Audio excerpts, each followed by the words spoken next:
الله تعالى وبركاته. السلام عليكم ورحمة الله تعالى وبركاته.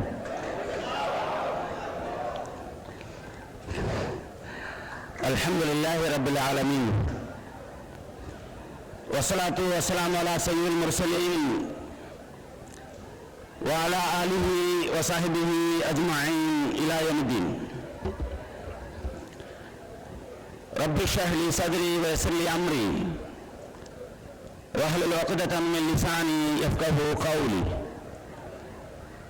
எல்லா புகழும் ஏகரைவன் அல்லாஹ்வுக்கே உரித்தாகட்டுமாக. அவனது அன்பும் அருளும் சாந்தியும் சமாதானமும்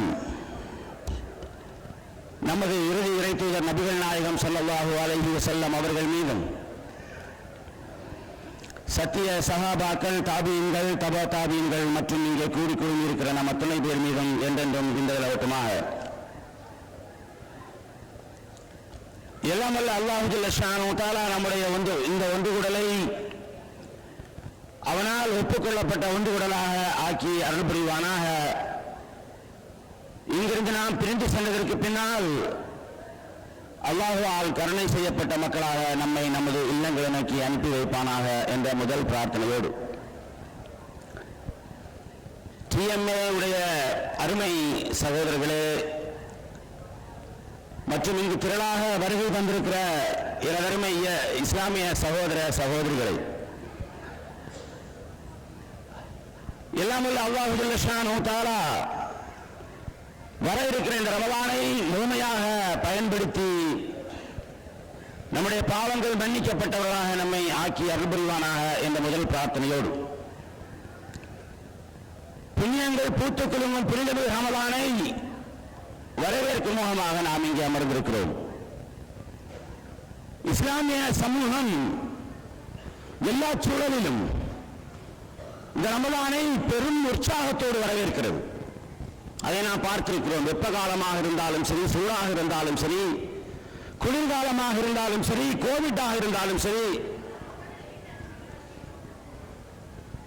எல்லா காலங்களிலும் இஸ்லாமிய சமூகம் இந்த ரமலானை பெரும் உற்சாகத்தோடும் உத்வேகத்தோடும் வரவேற்பதை நாம் பார்த்திருக்கிறோம். கோவிட்டுடைய காலத்தில் நாம் பார்த்தோம், பள்ளிவாசல்கள் அடைபட்டு கிடந்தன. அப்போதும் ஒவ்வொரு அந்த மேல இருக்கிற கொஞ்சம் சில்ட்ரன்ஸ் கொஞ்சம் அமைதியா இருக்க சொல்லுங்க ப்ளீஸ். அப்போதும் இஸ்லாமிய சமூகங்களுடைய ஒவ்வொரு குடும்பத்துடைய வீடுகளும் பள்ளிவாசல்களாக மாறிய ஆச்சரியத்தை நாம் பார்த்தோம். ரமலானை வரவேற்பது என்பது பெருமானார் ஸல்லல்லாஹு அலைஹி வஸல்லம் அவர்கள் காட்டித் தந்த ஒரு சுன்னா.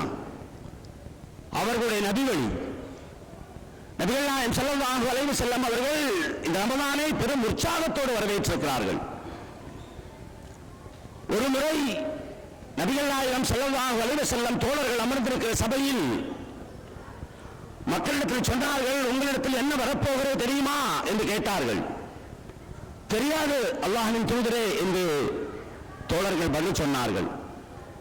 எதை நீங்கள் வரவேற்கப் போகிறீர்கள் தெரியுமா என்று கேட்டார்கள். தெரியாது என்று சொன்னபோது உமர் ரலியல்லாஹு தஆலா அன்ஹு கேட்டார்கள், யாரை நாங்கள் வரவேற்கப் போகிறோம் யா ரசூலல்லாஹ்? யார் எங்களிடத்தில் வரப்போகிறார்?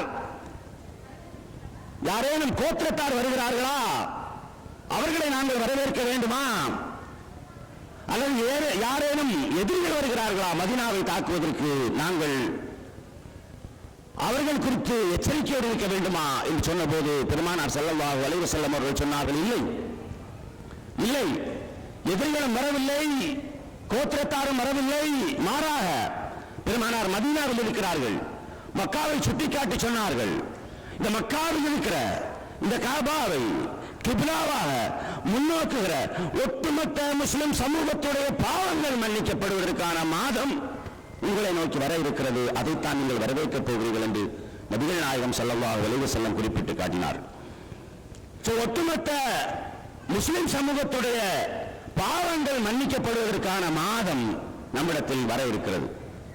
இந்த பாவங்கள், முற்பாவங்கள், முன் சென்ற பாவங்கள் எல்லாம் மன்னிக்கப்படுவதற்கான மாதம் இது என்று சொன்னால், வெறுமனே அதிகாலை முதல் மகரிப் வரை பசித்திருப்பதினூடாக தாய்த்திருப்பதினூடாக மட்டும் இந்த பாவங்கள் மன்னிக்கப்படுமா என்பதுதான் இங்கே நமக்கு இருக்கிற கேள்வி. யோசித்து பாருங்கள்.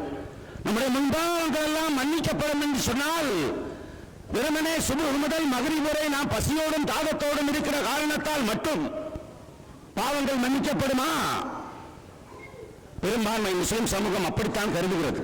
ஆம், நோன்பென்றால் பசியோடு இருக்க வேண்டும், தாகத்தோடு இருக்க வேண்டும் என்பது மட்டும்தான். அது கிடையாது. அது குறித்துத்தான் நாம் இன்று பார்க்க இருக்கிறோம். பெருமானார் ஸல்லல்லாஹு அலைஹி வஸல்லம் அவர்கள் சொல்லி காட்டினார்கள். இன்னொரு சவுண்ட் வந்துட்டாரு, அது பேசுறது டிஸ்டர்பா இருக்கு, ப்ளீஸ். நபிகள் நாயகம் ஸல்லல்லாஹு அலைஹி வஸல்லம் அவர்கள் சொல்லி காட்டினார்கள், ரமலானுடைய சிறப்பு குறித்து உங்களுக்கு தெரியும் என்றால் முழு வருடமும் ரமலானாக இருந்திருக்காதா என்று நீங்கள் ஏங்குவீர்கள் என்று பெருமானார் ஸல்லல்லாஹு அலைஹி வஸல்லம் சொன்னார்கள். ஆனால் வருடம் முழுக்க ரமலானாக இருந்தால் நாம் என்ன செய்வோம் என்று நமக்கு தெரியும் இல்லையா? அதை எவ்வளவு தூரம் அலட்சியப்படுத்துவோம் என்று. ஆனால் அந்த மகிமையை குறித்தும் அதனுடைய சிறப்பை குறித்தும் அதனுடைய உயர்வை குறித்தும் நபிகள் நாயகம் ஸல்லல்லாஹு அலைஹி வஸல்லம் இப்படி சொல்லி காட்டினார்கள். அருமை சகோதர சகோதரிகளே, அல்லாஹ் நம் மீது பெருங்கருணை செய்திருக்கிறான், பேருபகாரம் செய்திருக்கிறான். மீண்டும் ஒரு ரமலானை நம்முடைய வாழ்வில் கொண்டு வருகிறான் அல்லாஹ் ஜல்ல ஷானஹு தஆலா. கொஞ்சம் யோசித்து பாருங்கள். சென்ற ரமலானுக்கு முந்தைய ரமலான் நம்மோடு இருந்த எத்தனையோ உடன்பிறப்புகள், சகோதர சகோதரிகள் இன்று நம்மோடு இல்லை. நாம் கற்பனையில் கூட நினைத்து பார்த்திருக்க மாட்டோம். இவர்களெல்லாம் நம்மை விட்டு பிரிவார்கள், இவர்களெல்லாம் நம்மை விட்டு அகன்று செல்வார்கள் என்று ஒருபோதும் நாம் நினைத்து கூட பார்த்திருக்க மாட்டோம். ஆனால் இன்று அவர்கள் நம்மிடத்தில் இல்லை. நான் ஏன் சொல்லுகிறேன் என்று சொன்னால், அந்த வாய்ப்பை அல்லாஹ் தஆலா நமக்கு தர இருக்கிறான். இது பெருங்கருணை, இது நம் மீது செய்திருக்கிற பேரருள். நாம் இதை அலட்சியமாக கருதிவிடக் கூடாது. நபிகள் நாயகம் ஸல்லல்லாஹு அலைஹி வஸல்லம் அவருடைய காலகட்டத்தில் 3 அண்ணன் தம்பிமார் இருந்தார்கள், சஹாபாக்கள். 3 சஹாபாக்கள் இருந்தார்கள், 3 பேரும் சகோதரர்கள். அதில் 2 போரில் ஷஹீதாகிறார்கள். அந்த 2 நபர்கள் அண்ணனும் தம்பியும் போரில் ஷஹீதான பின்னால், உயிர் நீத்த பின்னால், 1 அல்லது 2 வருடங்களுக்கு பின்னால் 3வது சகோதரர் சாதாரணமாக மரணம் அடைகிறார். அவர்கள் ஷஹீதானார்கள், இவர் சாதாரணமாக மரணம் அடைகிறார். அந்த வேளையில் அவருடைய உறவினர் ஒருவர் கனவு காணுகிறார் இந்த 3 சகோதரர்களையும். எப்படி கனவு காணுகிறார்? கனவில் அந்த 2 சகோதரர்களுக்கு முன்னால் சாதாரணமாக மரணமடைந்த அந்த 3வது சகோதரர் சொர்க்கத்துக்கு வேகமாக நுழைகிறார். இந்த இருவரும் தாமதமாக நுழைகிறார். சொர்க்கத்தில் அந்த இருவருக்கு கிடைத்திருக்கிற படித்தரம், அந்தஸ்து, இவற்றை விட சாதாரணமாக மரணமடைந்தவருடைய அந்தஸ்தும் படித்தரமும் சற்று கூடுதலாக இருக்கிறது. இவருக்கு ஆச்சரியம், ஷஹீதுக்குத்தானே அதிக அந்தஸ்தும் சிறப்பும் கிடைத்திருக்க வேண்டும். பெருமானார் ஸல்லல்லாஹு அலைஹி வஸல்லம் அவரிடத்தில் வந்து அதை சொன்னார். சஹீஹ் ஜாமில் பதிவு செய்யப்பட்ட நபிமொழி விளக்கம் சொன்னார். யார சொல்லலாம், ஒன்றும் புரியவில்லை என்று.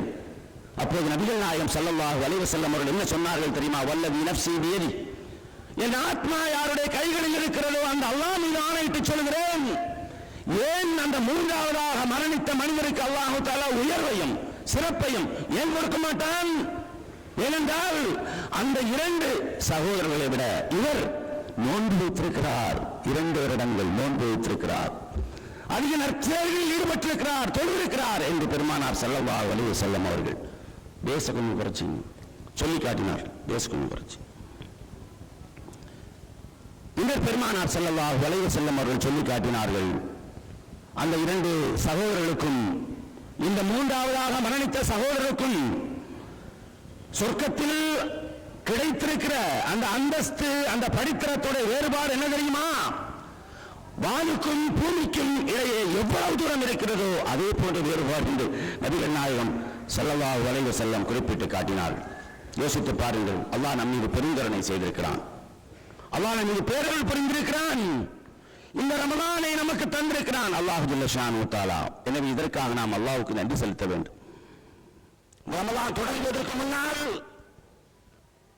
அல்லாஹ்விடத்தில் துஆ கேட்க வேண்டும். யா அல்லாஹ், இந்த ரமலானை பயனுள்ளதாக பிரயோஜனமானதாக எனக்கு ஆக்கி அருள்வாயாக என்று பாவ மன்னிப்பு கேட்க வேண்டும் நோன்புக்கு முன்னால்.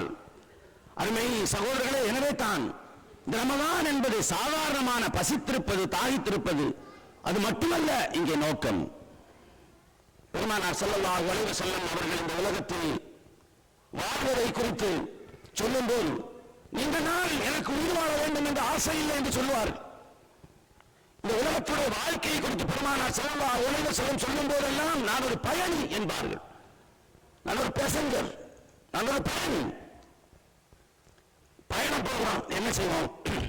இப்ப திருச்சி சென்னை போறோம் அப்படின்னா பயணத்துக்கு எவ்வளவு தூரம் அதைத்தான் அந்த பேக் எடுத்துட்டு போவோம். பயணம் முடிஞ்சா உடனே திரும்ப வந்துடுவோம். நான் ஒரு பயணி என்று சொல்வார்கள் பெருமானார் ஸல்லல்லாஹு அலைஹி வஸல்லம். உலகத்தில் இந்த நாள் உயிர் வாழ வேண்டும் எனக்கு என்ன ஆசை கிடையாது என்று சொல்லி காட்டுவார்கள் பெருமானார் ஸல்லல்லாஹு அலைஹி வஸல்லம். ஆனால் ரமலான் வருகிறது என்று சொன்னால், ரமலான் வருகிறது என்று சொன்னால் பெருமானார் ஸல்லல்லாஹு அலைஹி வஸல்லம் அல்லாஹ்விடத்தில் கேட்கிற பிரார்த்தனை என்ன? اللهم بارك لنا في رجب وشعبان وبلغنا رمضان ரஜபிலும் ஷாபானிலும் யா அல்லாஹ் எங்களுக்கு நீ அருள் புரிவாயாக, ஷாபானை அடைய செய்வாயாக, ஷாபானுக்கு முன்னால் என் உயிரை கைப்பற்றி விடாது இறைவா என்பார். இந்த நாள் உயிரோட வேண்டும் என்று பெருமானாருக்கு இந்திய கிடையாது. ஆனால் ரமலான் வருகிறது என்று சொன்னால், யா அல்லாஹ் என் உயிரை கைப்பற்றி விடாது, ரமலானை அடைய செய்வாயாக என்று பிரார்த்தனை புரிவார். ஏன் என்று சொன்னால் ரமலான் அந்த அளவு தூரம் மேன்மை மிக்கது, சிறப்புக்குரியது, உயர்வானது. அருமை சகோதரரே, எனவே தான் இந்த நோன்புக்கு ஒரு நோக்கம் இருக்கிறது. இஸ்லாம் நம் மீது கடமையாக்கி இருக்கிற ஒவ்வொரு வணக்கத்திற்கும் ஒரு நோக்கம் இருக்கிறது. தொழுகைக்கு ஒரு நோக்கம் இருக்கிறது, ஜகாத்துக்கு ஒரு நோக்கம் இருக்கிறது, ஹஜ்ஜுக்கு ஒரு நோக்கம் இருக்கிறது. ஆம், ஜகாத்துக்கு ஒரு நோக்கம் இருப்பதை போல, தொழுகைக்கு ஒரு நோக்கம் இருப்பதை போல நோன்புக்கு ஒரு நோக்கம் இருக்கிறது. அது அந்த நோக்கம் தான் நீங்கள் இறையச்சமுடையவர்களாக மாற வேண்டும் என்று அல்லாஹு தஆலா சொல்கிறான். எது இறையச்சம்? இறையச்சம் என்றால் என்ன? இறைபயம் என்றால் என்ன? இறைவன் பார்க்கிறான், கவனிக்கிறான், கண்காணிக்கிறான். இந்த சிந்தனையை உங்களிடத்தில் வர வைப்பதுதான் நோன்புடைய நோக்கம். ஒரு மாத காலம் இந்த பயிற்சியை நீங்கள் எடுக்கிறீர்கள், மீதி இருக்கிற 11 மாத காலங்களிலும் இதை நீங்கள் செயல்படுத்துகிறீர்கள். அடுத்து வருகிறது அடுத்த ரமலான். எனவே தான் வாழ்க்கையில தொடர்ந்து இந்த பயிற்சி செயல்படுத்தப்பட்டு கொண்டே இருக்க வேண்டும். இறைவன் பார்க்கிறான், கவனிக்கிறான், கண்காணிக்கிறான். இந்த பயிற்சி செயல்படுத்தப்பட்டு கொண்டே இருக்க வேண்டும் என்பதற்குத்தான் ரமலான் ஒவ்வொரு வருடமும் வருகிறது. இல்லை என்று சொன்னால் ஹஜ் எப்படி வாழ்நாளில் ஒரு முறை கடமையோ அதே போல ரமலானை அல்லாஹ் தஆலா வாழ்நாளில் ஒரு முறை மட்டும் கடமையாக்கி இருப்பான். ஆனால் அப்படி கடமையாக்கவில்லை. எனவே இந்த அல்லாஹ் பார்க்கிறான், கவனிக்கிறான், கண்காணிக்கிறான். இந்த பண்பு உங்களுடைய உடலுக்கும் ஒரு பயிற்சியை தருகிறது, உள்ளத்துக்கும் ஒரு பயிற்சியை தருகிறது. மிக முக்கியமாக உடல் பயிற்சியோடு சேர்த்து உள்ள பயிற்சியை உங்களிடத்தில் கொண்டு வர வேண்டும் என்பதற்காக வேண்டித்தான் இந்த நோன்பை அல்லாஹ் கடமையாக்கி இருக்கிறான். இங்கே பாருங்கள், தொழுகை உடல் சார்ந்த வணக்கம், ஜகாத் பொருள் சார்ந்த வணக்கம், ஹஜ் உடலும் பொருளும் சார்ந்த வணக்கம். நோன்பு எது சார்ந்த வணக்கம் என்று சொல்லுங்கள். நோன்பு எது சார்ந்த வணக்கம்? உடல் சார்ந்த வணக்கமா, உள்ளம் சார்ந்த வணக்கமா? உடலும் உள்ளமும் சார்ந்த வணக்கம். இந்த இரண்டு வணக்கமும் உடலும் உள்ளமும் சார்ந்து இந்த வணக்கம் இதில் ஈடுபடும் போதுதான் அல்லாஹ் கவனிக்கிறான், கண்காணிக்கிறான் என்ற இந்த தன்மையை உங்களிடத்தில் உருவாக்கும். அதனால் தான் நீங்க பாருங்க, எல்லா வணக்கங்களும் தனியொரு வணக்கமாக இருக்க, நோன்பு மற்றும் வணக்கங்களின் கூட்டு கலவையாக இருப்பதை நாம் பார்க்கிறோம். தொழுகையோடு நாம் எதையும் கலப்பதில்லை. தொழுகை மட்டும்தான். அல்லாஹ் அக்பர், அஸ்ஸலாமு அலைக்கும், முடிஞ்சிச்சு. அதில் ஜக்காத்து கொடுப்பதில்லை, குர்ஆன் நாம தனியா ஓதுவதில்லை. ஹஜ்ஜுடைய காலகட்டங்களில் ஹஜ் மட்டும்தான் செய்யறாங்க. ஜக்காத் அதில் வேற எந்த வணக்கமும் கலப்பதில்லை. ஆனால் நோன்பில் எல்லா வணக்கங்களையும் நாம் செய்கிறோம். நோன்பு காலங்களில் தான் நாம் என்ன பார்க்கிறோம்? அந்த அருமை சகோதரர் கியாமுல் லைல் என்று சொல்லப்படக்கூடிய இரவு வணக்கம் இருக்கிறது, இஅ்திகாஃப் என்று சொல்லப்படக்கூடிய பள்ளியில் தரித்தல் இருக்கிறது, சதக்கா என்று சொல்லப்படக்கூடிய தர்மம் இருக்கிறது, ஜகாத் என்று சொல்லப்படக்கூடிய கட்டாய கடமை நாம் செய்கிறோம், திலாவத் என்று சொல்லப்படக்கூடிய குர்ஆன் ஓதுதல் இருக்கிறது, லைலத்துல் கத்ர் என்று சொல்லப்படக்கூடிய மாட்சிமை மிக்க 1000 இரவுகளை விட சிறப்பான மகோன்னதமிக்க ஒரு இரவு நமக்கு வந்திருக்கிறது. பாருங்க எவ்வளவு வணக்கங்கள். வணக்கங்களை கூட்டு கலவையாக இந்த நோன்பு இருப்பதனுடைய காரணம் என்ன? இறைபயமும் இறையச்சமும் உங்களிடத்தில் வருவதற்கு இவைகள் எல்லாம் உறுதுணையாக இருக்க வேண்டும் என்பதற்குத்தான். அருமை சகோதரரே, எனவே இந்த ரமலான் என்பது சாதாரணமான ஒரு பசியோடும் தாகத்தோடும் இருக்கின்ற ஒரு வணக்கம் என்று நாம் கருதிவிடக் கூடாது. இந்த இறைவன் கவனிக்கிறான், கண்காணிக்கிறான், என்னை பார்க்கிறான் என்ற சிந்தனை தான் இறையச்சம். இந்த இறையச்சமிக்க மனிதன் நல்ல பண்பாடு உள்ளவனாக, நல்ல நற்குணங்கள் மிக்கவனாக மாறுவான். நல்ல பண்பாடு மிக்கவன் நல்ல பிரஜையாக மாறுவான். நல்ல பிரஜை தான் நல்ல குடிமகன். நல்ல குடிமகனாக நோன்பு முடிகிற போது ஒவ்வொரு முஸ்லிமும் மாறினால் இந்த வணக்கம் இந்த சமூகத்தில் எப்படிப்பட்ட தாக்கங்களை ஏற்படுத்தும், சகோதர சமுதாயத்தை சார்ந்தவர்கள் எப்படி பார்ப்பார்கள் என்று யோசித்துப்பார்கள். ஆனால் கஞ்சி மாசம் என்று சொல்கிறார்கள். வணக்கங்களை ஒரு சடங்காக சம்பிரதாயமாக நாம் மாற்றிவிட்டோம். யோசித்து பாருங்கள். அதனால்தான் பெருமானார் ஸல்லல்லாஹு அலைஹி வஸல்லம் அவர்கள் அஸ்ஸௌம் ஜுன்னா என்று சொல்லி காட்டினார்கள். நோன்பு ஒரு கேடயம் என்று சொல்லி காட்டினார்கள். அருமை சகோதரரே, எனவே உள்ளத்திற்கான பயிற்சி, உடலுக்கான பயிற்சி இது என்பதை நாம் உணர்ந்து கொள்ள வேண்டும். அபூ உமாமா ரலியல்லாஹு தஆலா அன்ஹு என்று சொல்லப்படக்கூடிய ஒரு சஹாபி இறைத்தூதர் நபிகள் நாயகம் ஸல்லல்லாஹு அலைஹி வஸல்லம் அவர்கள் கேட்டார்கள், அல்லாஹ்வின் தூதரே, ஒரு செயலை எனக்கு சொல்லித்தாருங்கள், அதன் மூலம் நாம் சொர்க்கத்திற்கு செல்ல முடியும். அப்படிப்பட்ட ஒரு செயலை சொல்லித்தாருங்கள் என்று கேட்டார்கள். அலைக பிஸ்ஸௌம் ஃபஇன்னஹு லா ஐத லஹு. நபிகள் நாயகம் ஸல்லல்லாஹு அலைஹி வஸல்லம் சொல்லி காட்டினார்கள், நீ நோன்பை கடைபிடித்துக் கொள், அதற்கு நிகர் கிடையாது என்று சொல்லி காட்டினார்கள். நோன்பு அவ்வளவு நிகரற்ற ஒரு வணக்கமாக இருக்கிறது. அதனால் தான் அல்லாஹ் ஜல்ல ஷானஹு தஆலா சொல்லி காட்டுகிறான். ஹதீஸுல் குத்ஸில நம்ம பார்க்கிறோம், ஆலத்தின் மக்கள் செய்கிற, நன்றாக கவனியுங்கள், ஆலத்தின் மக்கள் செய்கிற எல்லா செயல்களும் அவர்களுக்குரியது. இல்ல சௌம் வானா ஜஸீப், நோன்பை தவிர நோன்பு எனக்குரியது, நானே கூலி வழங்குகிறேன் என்று அல்லாஹ் தஆலா சொல்கிறான். கொஞ்சம் யோசித்து பாருங்கள் இந்த இந்த இந்த ஹதீஸ் குத்ஸியை. ஆலத்தின் பிள்ளைகள் செய்கிற எல்லா செயல்களும் அவர்களுக்குரியது, நோன்பை தவிர. இப்ப ஆலத்தின் பிள்ளைகள் செய்கிற எல்லா செயல்களும் அவர்களுக்குரியது என்று சொன்னால் தொழுகை யாருக்குரியது, ஜகாத் யாருக்குரியது, ஹஜ் யாருக்குரியது, ஏன் நோன்பை தவிர என்று அதை மட்டும் அல்லாஹ் தஆலா விசேடமாக குறிப்பிட்டு காட்டுகிறான். யோசித்து பாருங்கள். ஒருவர் தொழுகிறார் என்று வைத்துக் கொள்ளுங்கள். அவர் அறிந்தோ அறியாமலோ விரும்பியோ விரும்பாமலோ அவர் தொழுகிறார் என்பதை அடுத்தவரால் காண முடியும். முடியுமா முடியாதா? காண முடியும். அவரே விரும்ப மாட்டார், அவர் ஷோ அப் பண்ணணும் நினைக்க மாட்டார். ஆனால் அவர் தொழுகிறார் என்பதை கண்டுபிடித்து விட முடியும். ஜக்காத் கொடுப்பதும் அப்படித்தான். யாருக்கும் தெரியாமல் அவர் மறைத்து ஜக்காத்து கொடுத்தாலும் ஜக்காத்தை வாங்குகிற மனிதருக்காவது என்ன தெரியும்? அவர் ஜக்காத் தருகிறார் என்று தெரியும். ஹஜ்ஜும் அப்படித்தான். ஹஜ் செய்கிற ஒரு மனிதர் ஹஜ்ஜுக்காக போகிறார் வருகிறார் என்று சொன்னால் ஊருக்கே தெரிகிறது இல்லையா அவர் ஹஜ் செய்திருக்கிறார் என்று. நான் இங்கே என்ன கேட்கிறேன் என்று சொன்னால், நீங்கள் ஒரு நோன்பாளி என்பதை எப்படி அடுத்தவரிடத்தில் ப்ரூஃப் பண்ணுவீங்க? எப்படி நீங்கள் நிரூபிப்பீங்க? எப்படி நிரூபிப்பீங்க? நான் நோன்பாளி எப்படி ஷோ ஆஃப் பண்ண முடியும் சொல்லுங்க? எப்படி அடுத்தவருக்கு காட்ட முடியும்? எப்படி காட்ட முடியும்? நோன்பாளின்னு சொல்லுவீங்க. அவரை விட்டு நீங்களால் வீட்டுக்கு போனா சாப்பாடு இருக்கும், தண்ணி இருக்கும், என்ன வேண்டும் என்றாலும் செய்யலாம். நோன்பாளி ஒரு நோன்பாளி என்பதை ஒருபோதும் நிரூபிக்க முடியாது. அவருக்கும் அல்லாஹ்வுக்கும் மட்டும்தான் தெரியும். அதனால் தான் அல்லாஹ் சொல்கிறான், நோன்பு எனக்குரியது. யோசித்து பாருங்கள். நானே கூலி வழங்குகிறேன் என்று சொல்கிறான். இங்கும் நாம் யோசிக்க வேண்டியது இருக்கிறது. தொழுகைக்கு யார் கூலி வழங்குவார்? அல்லாஹ் தானே வழங்குகிறான். ஜக்காத்துக்கு யார் வழங்குகிறார்? ஹஜ்ஜுக்கு யார் வழங்குகிறார்? அல்லாஹ் தானே வழங்குகிறான். அப்ப ஏன் நோன்புக்கு நானே கூலி வழங்குகிறேன் என்று அல்லாஹ் ஜல்ல ஷானஹு தஆலா சொல்லி காட்டுகிறான். எனவே அது உங்களால் நிரூபிக்க முடியாது யாரிடத்திலும். எனவே நானே வழங்குகிறேன் என்று சொல்லப்படக்கூடிய ரையான் என்ற சுவனம் உங்களுக்கு இருக்கிறது என்று அல்லாஹ் தஆலா சொல்லி காட்டுகிறான்.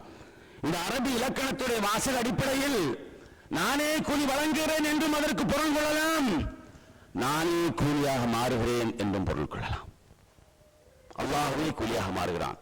கொஞ்சம் யோசித்து பாருங்கள். ஏன் நோன்புக்கு இந்த சிறப்பு, இவ்வளவு சிறப்பு? அதற்கான காரணத்தையும் அல்லாஹ் தஆலா சொல்கிறான். அதுதான் நமக்கான இங்க பாடம்.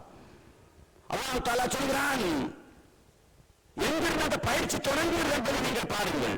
ஏதோ தாமஹு மின் அஜலி, ஏதோ ஷராபஹு மின் அஜலி, ஏதோ ஷஹவதஹு மின் அஜலி, ஏதோ ஜௌஜதஹு மின் அஜலி.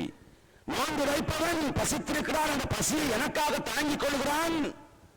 நோன்பு வைப்பவன் தாங்கிக்கிறான், அந்த தாகத்தை எனக்காக தாங்கிக் கொள்கிறான். மனோ இச்சை எனக்காக தாங்குகிறான், விடுகிறான். இல்லறத்தை மனைவியை எனக்காக விடுகிறான்.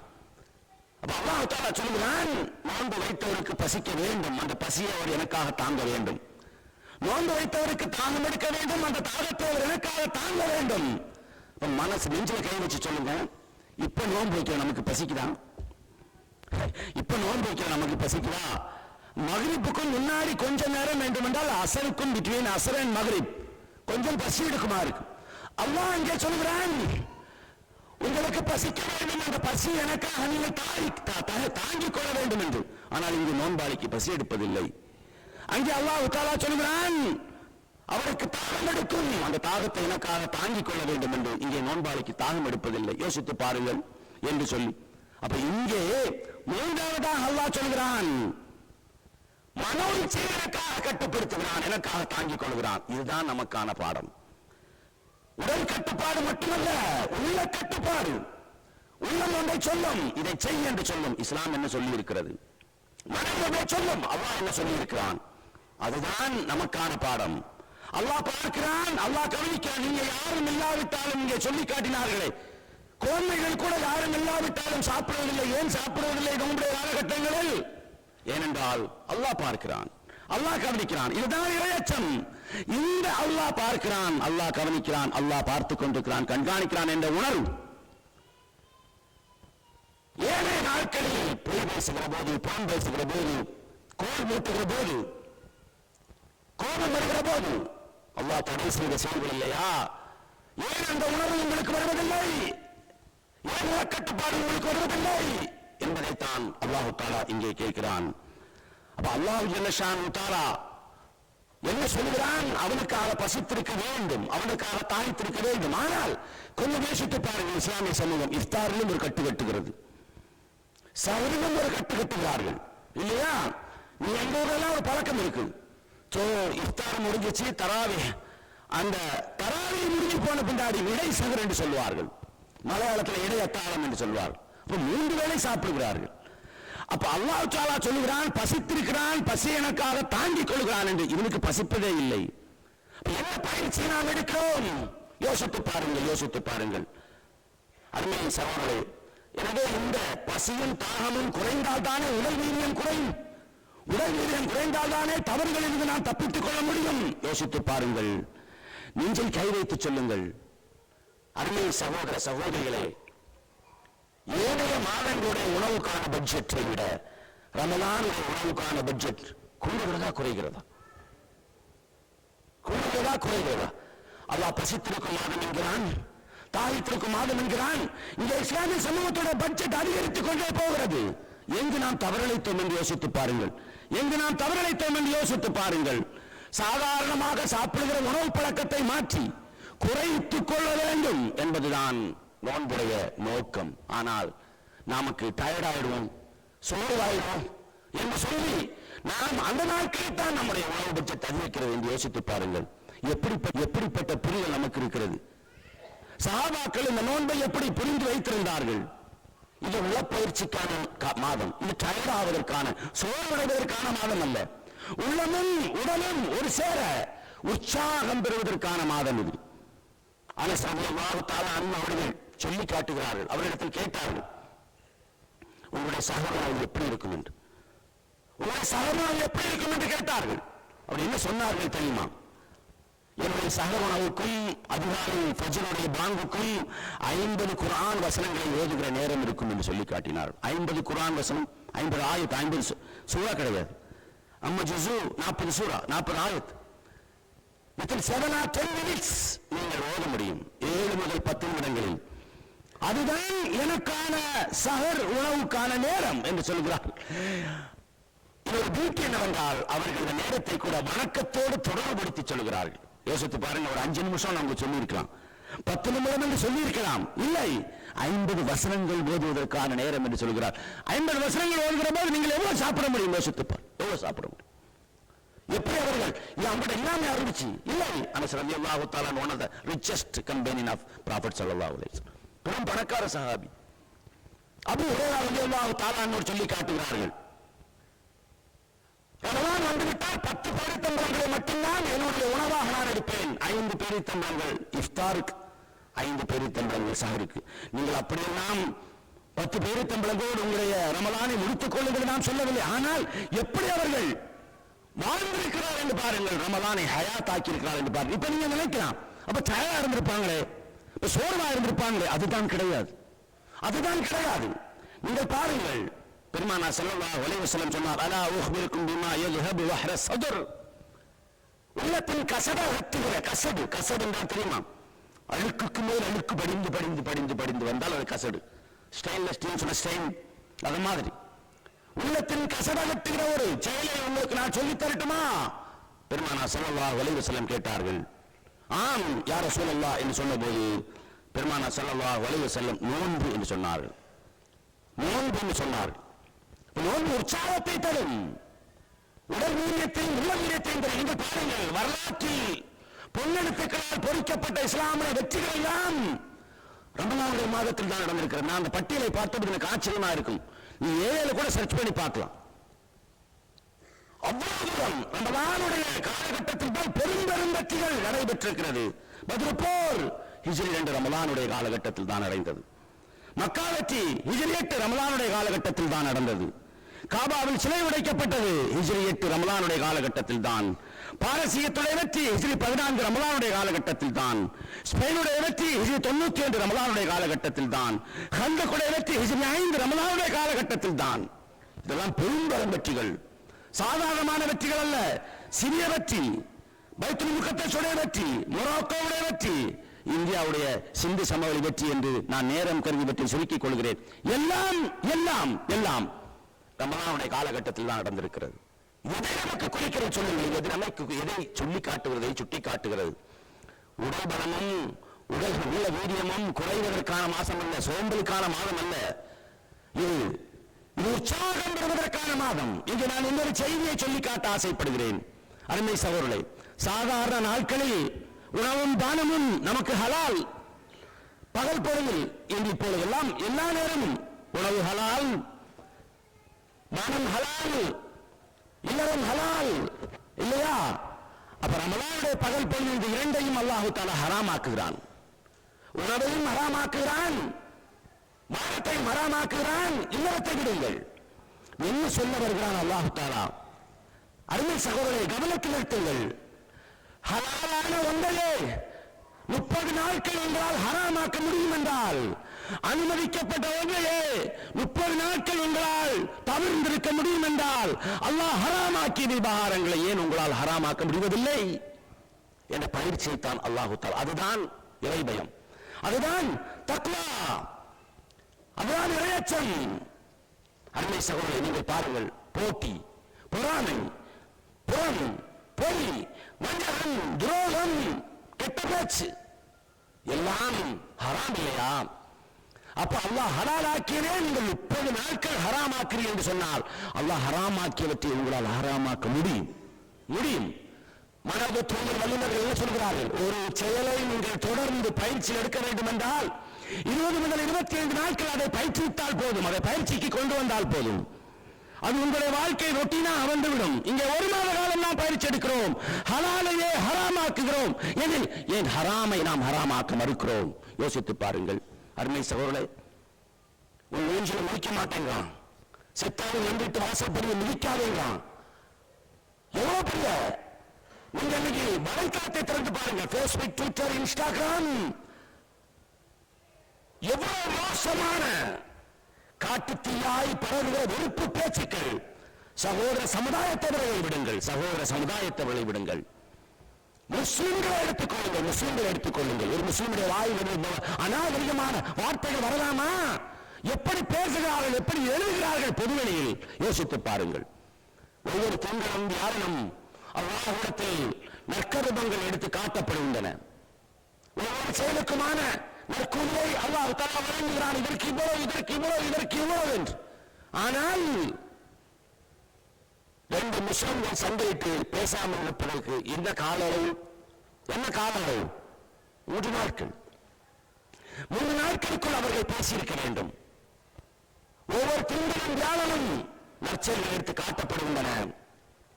ஆனால் 3 நாட்கள் கழிந்து மீண்டும் யார் பேசவில்லையோ அவர்களுடைய செயல்கள் தள்ளுபடியில் வைக்கிறான், பெண்டிங்கில் வைக்கிறான் அல்லாஹ் தஆலா. எப்போது அவர்கள் பேசுவார்களோ, சமாதானத்துக்கு வருவார்களோ, அப்போதுதான் அவர்களுக்கான கூலி. இங்கே கொஞ்சம் யோசித்து பாருங்கள். அப்படி பேசாமலே வஃபாத் ஆயிட்டான். நோன்பு வைத்த பயன், தொழுவென்ன பயன்? அப்ப அல்லாஹ் தடை செய்த விவகாரங்கள் நீங்கள் தடை செய்ய வேண்டும் என்பதுதான் இந்த நோன்பு நமக்கு தருகிற முக்கியமான பாடம். இறை கட்டளைகளை செயல்படுத்துகிற போது ஏற்படுகிற சிரமங்கள் நீங்கள் தாங்கிக் கொள்ள வேண்டும். அதற்கான பொறுமை இந்த நோன்பை உங்களுக்கு தரும். ஏனைய இறை கட்டளைகளை செயல்படுத்துகிற போது சிரமங்கள் ஏற்படும். அதற்கான கூலி அல்லாஹ் தருவான். அதற்கான பயிற்சி தான் இது. அதனால தான் நீங்க பாருங்க, இந்த வெறும் பசியும் வெறும் தாகமும் தான் நோன்பு என்று சொன்னால் அதுதான் அதற்காகத்தான் பசியோடு இருப்பது, தாகத்தோடு இருப்பதற்குத்தான் அந்த நோன்பு கடமையாக்கப்பட்டிருக்கிறது என்று சொன்னால் ரசூலுல்லாஹி ஸல்லல்லாஹு அலைஹி வஸல்லம் அவர்கள் சொன்னார், ருப்ப ஸாயிமின் லைஸ லஹு மின் ஸியாமிஹி இல்லல் ஜூ'. எத்தனையோ நோன்பாளிகள், நோன்பால் அவர்களுக்கு கிடைத்த பலன் என்ன? பசி மட்டும்தான். பசி மட்டும்தான். அங்கே ரசூலுல்லாஹ் சொன்னாங்க, முன்பாவங்கள் எல்லாம் மன்னிக்கப்படும். இங்க இன்னொரு இடத்தில் சொல்கிறார்கள், பசி மட்டும்தான் பாவனை கிடைச்சிருக்கு. யோசித்து பாருங்கள், எத்தனையோ நோன்பாளிகளுக்கு தாகம் மட்டும்தான் கிடைத்திருக்கிறது. எத்தனையோ இரவு வணக்கம் ஈடுபடுபவர்களுக்கு இரவு கண் விழித்தது மட்டும்தான் பலன், வேறு ஒரு பலனும் இல்லை. ஏன்? என்ன காரணம்? என்ன காரணம்? அல்லாஹ் கவனிக்கிறான், கண்காணிக்கிறான், பார்க்கிறான் என்ற அந்த சிந்தனையூடாக அவர்கள் தங்களை மாற்றிக்கொள்ளாத காரணத்தால். அதனால்தான் பெருமானார் ஸல்லல்லாஹு அலைஹி வஸல்லம் அவர்கள் சொல்லி காட்டினார்கள், மல்லம் யதா கௌல ஸூரி வல் அமல் பிஹி ஃபலைஸ லில்லாஹி ஹாஜத்துன் ஃபீ அன் யதா தஆமஹு வ ஷராபஹு. யார் நோன்பு நோற்ற நிலைமையிலும் மோசமான சொல், மோசமான பேச்சு இவற்றை விட்டுவிடவில்லையோ அவர் பசித்திருக்க வேண்டும், தாகித்திருக்க வேண்டும் என்று அல்லாஹ்வுக்கு எந்த அவசியமும் கிடையாது. நோன்புக்கு முன்னாடி அப்படித்தான் இருந்தார், நோன்புக்கு பின்னாடி அப்படித்தான் இருக்கிறார். பெருமானார் ஸல்லல்லாஹு அலைஹி வஸல்லம் அவர்கள் சொன்னார்கள், நீ நோன்பு வைத்தால் உனது கண்கள் நோன்பு நோக்கட்டும், நீ நோன்பு வைத்தால் உனது காதுகள் நோன்பு வைக்க வேண்டும், உனது வாய் நோன்பு வைக்க வேண்டும். அது எப்படி? வாய் தான் நோன்பு வைக்குது, சாப்பிடவில்லை. இல்லை, எதை சொல்கிறார்கள் பெருமானார் ஸல்லல்லாஹு அலைஹி வஸல்லம்? நீ நோன்பு வைத்தால் எதை பார்க்க கூடாதோ அதை பார்க்காது, அது கண் வைக்கிற நோன்பு. எதை கேட்கக்கூடாது அதை கேட்காது, அதை காது வைக்கிற நோன்பு. எதை பேசக்கூடாது அதை பேசக்கூடாது. எல்லாரும் சரியா இருக்கிறாங்களா, நான் சரியா இருக்கிறது யோசிக்க கூடாது ஒரு முஸ்லிம். இதைத்தான் நமக்கு ரசூலுல்லாஹ் சொல்லி தருகிறார்கள். இதற்குத்தான் நோன்பு. ஆனா நாம அதே பழைய குருடி, கதவை திருடி, அதே மொபைல், அதே கன்றாவி காட்சிகள், ஒன்றுமில்லை, நான் பசியோடு இருக்கிறேன், தாகத்து, அவ்வளவுதானா? இவ்வளவுதானா? ஐநா சபையில பேசுறாங்க வெறுப்பு பேச்சுக்களை குறித்து, காட்டு தீயால் பரவுகிற வெறுப்பு பேச்சுக்கள் வலைத்தளம் முழுவதும் என்று. அவங்க முஸ்லிம்ஸ் கிடையாது. யோசித்து பாருங்க அருமை சகோதரர்களே. எனவே நோன்பில் பயிற்சி எடுக்கிற ஒரு முஸ்லிம் ஒருபோதும் வெறுப்பு பேச்சுக்கள், மோசமான செயல்கள் இவற்றில் ஈடுபட மாட்டான். அந்த பயிற்சி தான் நோன்பு. அதுதான் நல்ல குணங்களை உருவாக்கும், அதுதான் நல்ல பிரஜையை கொண்டு வரும், அதுதான் இந்த சமூகத்திற்கு நாம் செய்கிற பிரதிபலனாக இருக்கும். ரமலான் என்றால் என்ன பொருள்? ரமலான் என்றால் என்ன பொருள்? கரித்தல், தடுத்தல். எதை கரிக்கும், எதை தடுக்கும்? எதை கரிக்கும்? உங்களுடைய பாவங்களை கரிக்கும். எதை தடுக்கும்? உங்களுடைய குற்றங்களை தடுக்கும். தடுக்க வேண்டும். இனி நீங்கள் குற்றம் செய்யாமல் தடுக்க வேண்டும். உங்களுடைய பாவங்கள் கரிக்கப்பட்டிருக்க வேண்டும். சொல்ல போனால் அன்னை ஆயிஷா ரலியல்லாஹு தஆலா அன்ஹா, அபூ ஹுரைரா, அனஸ் ரலியல்லாஹு தஆலா அன்ஹுமா போன்ற senior most companions of prophet ஸல்லல்லாஹு அலைஹி வஸல்லம், மூத்த சஹாபி அவர்களுடைய ஃபத்வா ஒன்று இருக்கிறது. என்ன தெரியுமா? யார் நோன்பு வைத்து விட்டு புறம் பேசுகிறார் அவருடைய நோன்பு முடிந்துவிடும் என்று. கொஞ்சம் யோசித்து பாருங்க, கொஞ்சம் யோசித்து பாருங்க. இந்த ஃபத்வா இங்கு செயல்படுத்தப்பட்டிருந்தால் என்னவாகும் என்று. அருமை சகோதரர்களே, சகோதரிகளே, இங்க நான் உங்களுக்கு ஒரு செய்தியை சொல்ல ஆசைப்படுகிறேன். மனித உடலுக்கும் நோய் வருகிறது, உள்ளத்துக்கும் நோய் வருகிறது. காய்ச்சல் வருது, ஜுரம் வருது, ஆக்சிடென்ட்ல நமக்கு காயம் ஏற்படுது, எல்லா வேதனை வருது, தலைவலி வருது, இதெல்லாம் உடல் நோய். உள்ள நோய்கள் வருகிறது. உள்ள நோய் என்னவெல்லாம்? உள்ளத்துக்கான நோய் பொறாமை, கோபம், போட்டி, பெருமை, தலைக்கணம், வஞ்சகம், துரோகம் எல்லாம் உள்ளத்து நோய்கள். இங்கே உங்களுக்கு ஒரு கேள்வி, நீங்கள் பதில் சொல்ல வேண்டாம். மறுமையில் உள்ள நோய்களுக்கு அல்லாஹ் தண்டனை தருவானா, உடல் நோய்களுக்கு அல்லாஹ் தண்டனை தருவானா? யோசித்துப்பார். மறுமையில் அல்லாஹ் உடலில் உடலில் ஏற்பட்ட நோய்களுக்கு தண்டனை தருவானா? உள்ளத்துக்கான யோசித்து பாருங்க, யோசித்து பாருங்க. உனக்கு ஜுரம் வந்துருச்சா 2006 போடா நரகத்துக்கு என்று சொல்லுவானா? கிடையாது. உனக்கு ஆக்சிடென்ட் ஆயிடுச்சா, காயம் வந்துருச்சா, உனக்கு இவன் எடுத்து சொல் கிடையாது, ஒருபோதும் கிடையாது.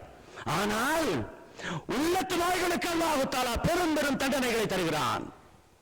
யோசித்து பாருங்கள். அப்ப இந்த உள்ள பயிற்சியை உங்களிடமிருந்து உருவாக்க வேண்டும் என்பதற்கு தான் இந்த நோன்பை அல்லாஹ் தஆலா கடமையாக்கி இருக்கிறான். எனவே நோன்பு 2 பகுதியை கொண்டது. ஒன்று உடல் பயிற்சி, இன்னொன்று உள்ள பயிற்சி. எங்க ஊர்ல நான் சின்ன வயசுல 6 குளங்களில் குளிக்க செல்லும் போது நோன்பு காலகட்டங்களில் வாப்பா சொல்லி விடுவாங்க, முங்கி குளிக்காத, முங்கி குளிச்சா மூக்க புத்திக்கோ, ஏன்னா தண்ணி உள்ள போயிடும், தெரியாம தான் போகும். நோன்பு முடிஞ்சுன்னு சொல்லுவாங்க. அவ்வளவு எஹ்தியாத், அவ்வளவு பேணுதல்.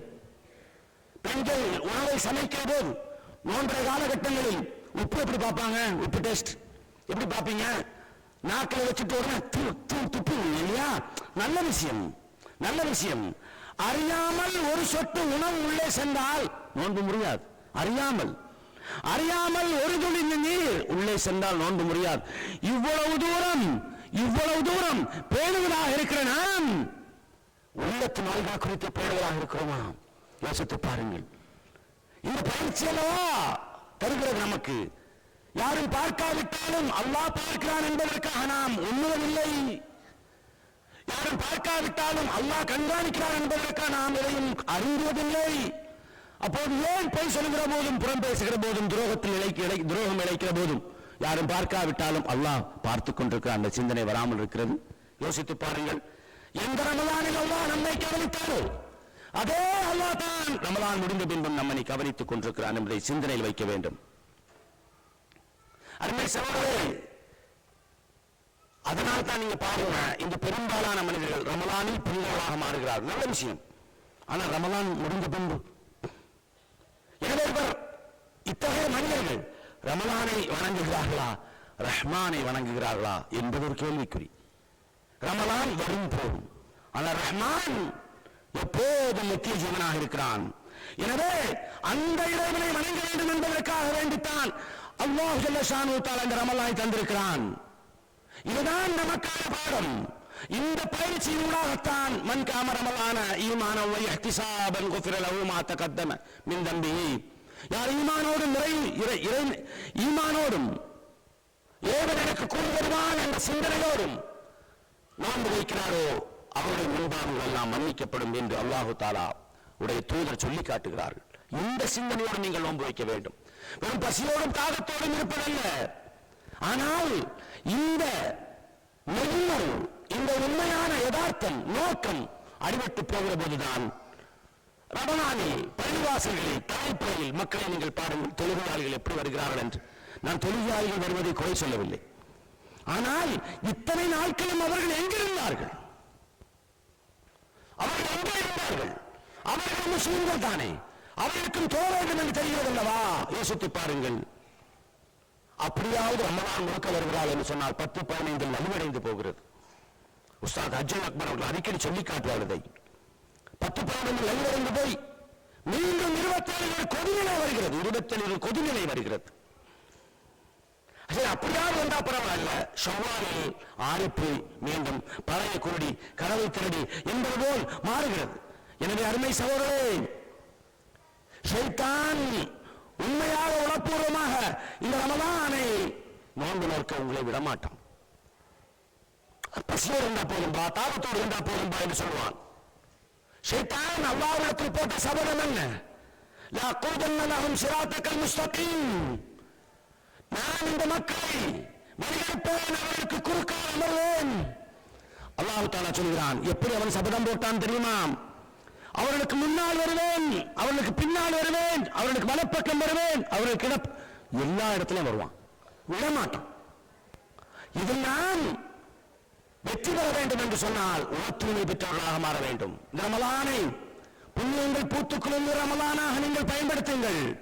அருமை சகோதரரே, இதோ வர இருக்கிற ரமல் லைலத்துல் கத்ர், 1000 மாதங்களை விட சிறந்த இந்த லைலத்துல் கத்ரை நீங்கள் எங்கு தேடப் போகிறீர்கள்? அது நமக்கான கேள்வி. அந்த லைலத்துல் கத்ரை நீங்கள் எப்படி பயன்படுத்த போகிறீர்கள்?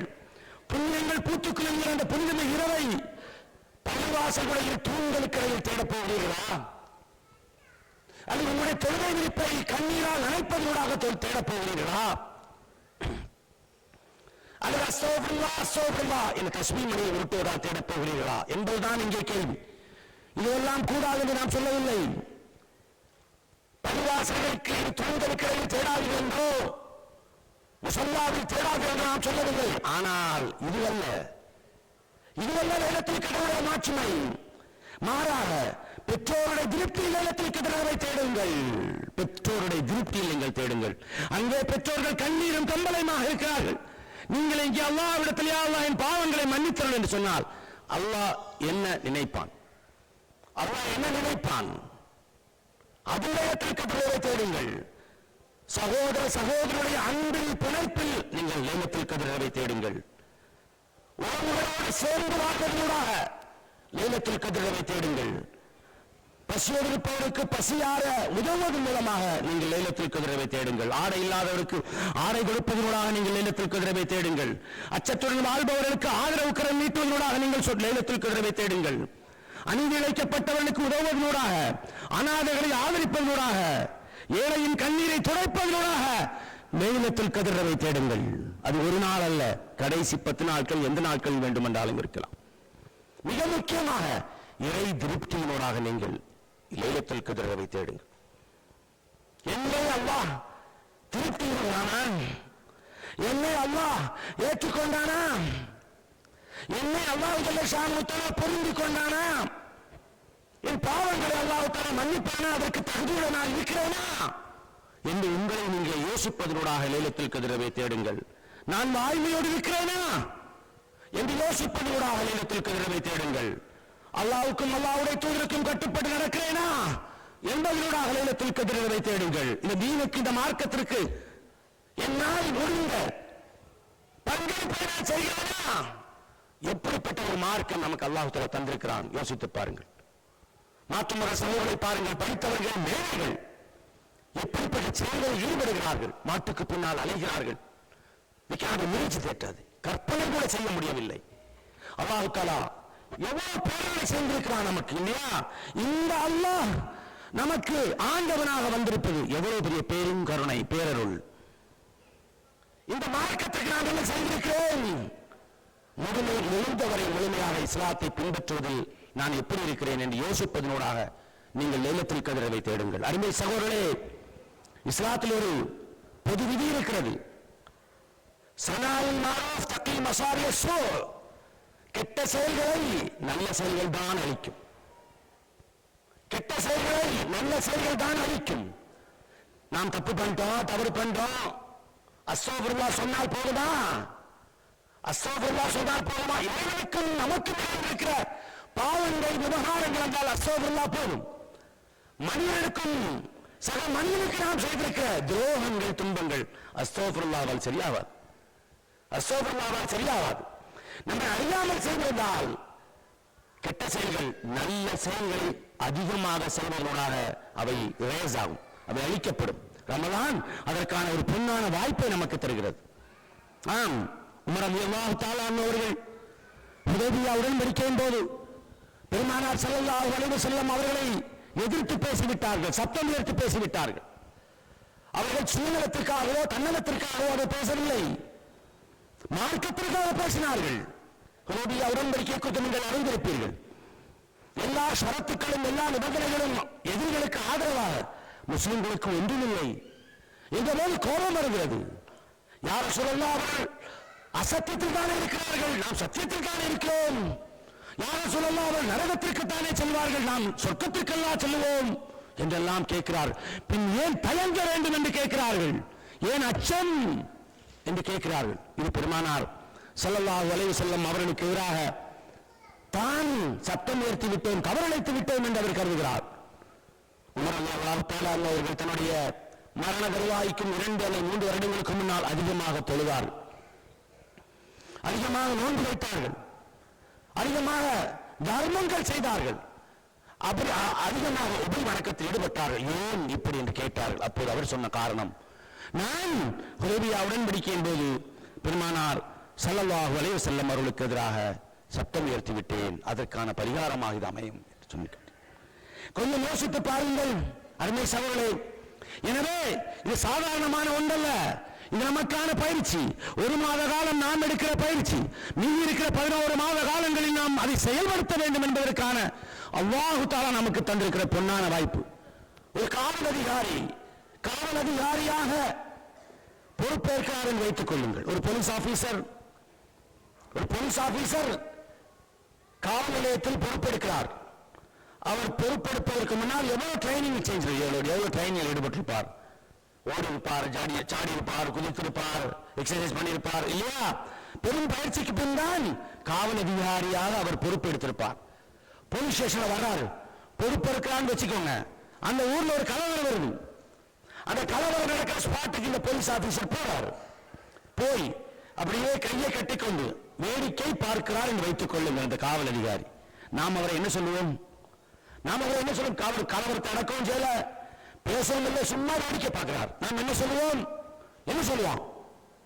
கையால் ஆகாதவன், ஒன்றுக்கு உதவாதவன் இல்லையா? மேடை நாகரிகம் படி நான் இத்தோடு நிறுத்திக் கொள்கிறேன். என்ன வாழ வருது அதெல்லாம் சொல்லுவோம். ஒன்றுக்கு உதவாதவன் சொல்ல மாட்டோமா? இது நீங்கள் அப்படியே நோன்புக்கு கொண்டு வந்து பாருங்கள். ஒரு மாத காலம் அல்லாஹ்வை நீங்கள் அஞ்சுவீர்கள். ஒரு மாத காலம் யாரும் பார்க்காவிட்டாலும் அல்லாஹ் பார்க்கிறார் என்பதற்காக நீங்கள் பகல் பொழுதில் உண்ணவில்லை, பகல் பொழுதில் குளிக்கவில்லை. அதே அல்லாஹ் தானே உங்களுக்கு சாதாரண நாட்களில் பொய்யை தடை செய்திருக்கிறான், புறத்தை தடம் செய்திருக்கிறான், துரோகத்தை தடை செய்திருக்கிறான். ஏன் அல்லாஹ் ஹராமாக்கியவற்றை நீங்கள் சாதாரண நாட்களில் ஹராமாக்க மறுக்கிறீர்கள்? யோசித்து பாருங்கள். அப்ப இங்கே அல்லாஹ் கடமையாக்கிய ஒரு சில விதிகளை நாம் ஃபாலோ பண்றோம், ஏனைய விதிகளை கைவிடுகிறோம். அன்பு சகோதரர்களே, எனவே நோன்பு முடிந்த பின்பு பொய் பேசாத முஸ்லிமை இந்த சமூகம் பார்க்க வேண்டும், புறம் பேசாத முஸ்லிமை இந்த சமூகம் பார்க்க வேண்டும், வட்டி வாங்காத முஸ்லிமை இந்த சமூகம் பார்க்க வேண்டும், சண்டை போடாத முஸ்லிமை இந்த சமூகம் பார்க்க வேண்டும், வெறுப்பு பேசாத, கெட்ட பேச்சுக்கள் பேசாத முஸ்லிமை இந்த சமூகம் பார்க்க வேண்டும், இல்லறத்தில் நல்ல கணவனை, இல்லறத்தில் நல்ல மனைவியை இந்த சமூகம் பார்க்க வேண்டும். இதுதான் அஸ்ஸௌமு ஜுன்னah, நோன்பு ஒரு கேடயம். இந்த மாற்றத்துக்காக வேண்டித்தான் நோன்பை அல்லாஹ் தஆலா கடமையாக்கி இருக்கிறான். இதுதான் ஏச்சம். அருமை சகோதரே, எனவே வெறும் பசியோடும் தாகத்தோடும் இருப்பது மட்டும்தான் நோன்பு என்று கருதினால், பெருமானார் ஸல்லல்லாஹு அலைஹி வஸல்லம் அவர்கள் கூறிய நபிமொழியோடு நான் என் நிறைய முடித்துக் கொள்ள ஆசைப்படுகிறேன். அல்லாஹ்வின் தூதர் ஸல்லல்லாஹு அலைஹி வஸல்லம் அவர்கள் 3 படிகளில் ஏறினார்கள். குத்பா மேடையில் 3 படிகளில் ஏறும்போது ஆமீன் ஆமீன் ஆமீன் என்று சொன்னார்கள். ஆமீன் என்று சொன்னால் யாரோ துஆ செய்திருக்கிறார்கள், அதற்கு பெருமானார் ஆமீன் சொல்லி இருக்கிறார். பெருமானார் ஸல்லல்லாஹு அலைஹி வஸல்லம் அவர்கள் படியிலிருந்து இறங்குவதற்கு பின்னால் அவரிடத்தில் கேட்டார்கள், அல்லாஹ்வின் தூதரே, எதற்காக நீங்கள் ஆமீன் சொன்னீர்கள்? அந்த 3இல் 2 நமக்கு தொடர்பில்லாதது இப்போதைய பொருளுக்கு. பெருமானார் ஸல்லல்லாஹு அலைஹி வஸல்லம் 3வது விஷயத்தை சொன்னார்கள். யார் ரமலானை அடைந்த பின்பும் பாவங்கள் மன்னிக்கப்பட்டவராக தன்னை மாற்றிக்கொள்ளவில்லையோ அவருக்கு நாசம், அவருக்கு எப்பொழுதும் இல்லை என்று சொல்லி காட்டினார்கள். ஏன்? அவர் பசித்திருப்பது மட்டும்தான் நோன்பென்று கருதினார், தாய்த்திருப்பது மட்டும்தான் நோன்பென்று கருதினார். இல்லை, உடல் பயிற்சியும் உள்ள பயிற்சியும் ஒரு சேர உங்களுக்கு கிடைக்க வேண்டும் என்பதற்குத்தான் இந்த நோன்பு நமக்கு கடமையாக்கப்பட்டிருக்கிறது. எனவே தான் ரசூலுல்லாஹ் சொன்னாங்க, எத்தனையோ நபர்கள் இருக்கிறார்கள், ஈது தொழுகைக்காக வீட்டை விட்டு புறப்படுவார்கள், அப்போது அவருடைய பாவங்கள் எல்லாம் மன்னிக்கப்பட்டிருக்கும் என்று பெருமானார் ஸல்லல்லாஹு அலைஹி வஸல்லம் சொல்லி காட்டினார். அத்தகைய மனிதர்களாக நாம் மாற வேண்டும். இந்த ரமலானை அல்லாஹ் தந்திருக்கிற ஒரு வாய்ப்பாக நாம் கருத வேண்டும். கொஞ்சம் யோசித்து பாருங்கள். இந்த ரமலானே எனது இறுதி ரமலானாக இருந்தால், இந்த ரமலானே எனது இறுதி ரமலானாக இருந்தால், இந்த ரமலான் என்னுடைய வாழ்வில் வராது என்றிருந்தால் எப்படி இருக்கும்? எனவே முடிந்தவரை இந்த ரமலானை அல்லாஹ் பார்க்கிறான், கவனிக்கிறான், கண்காணிக்கிறான் என்ற உணர்வோடு பெற்று அந்த பயிற்சியை மீதி இருக்கிற 11 மாதங்களையும் செயல்படுத்தக்கூடிய மக்களாக நாம் மாற வேண்டும். நம்முடைய பாவங்கள் மன்னிக்கப்பட்டவர்களாக ரமலானை விட்டு நாம் விடுதலை பெற வேண்டும். இந்த ரமலானின் மூலம் அல்லாஹ் தஆலா உயர்ந்த சொர்க்கத்தை நமக்கு தர வேண்டும், ரய்யான் என்ற சொர்க்கத்தை நமக்கு தர வேண்டும். அதற்கு அல்லாஹ் தஆலா தௌஃபீக் தருவானாக. வாஹிர் தஅவானா அனில் ஹம்துலில்லாஹி ரப்பில் ஆலமீன். அஸ்ஸலாமு அலைக்கும் வரஹ்மத்துல்லாஹி தஆலா வபரகாத்துஹு.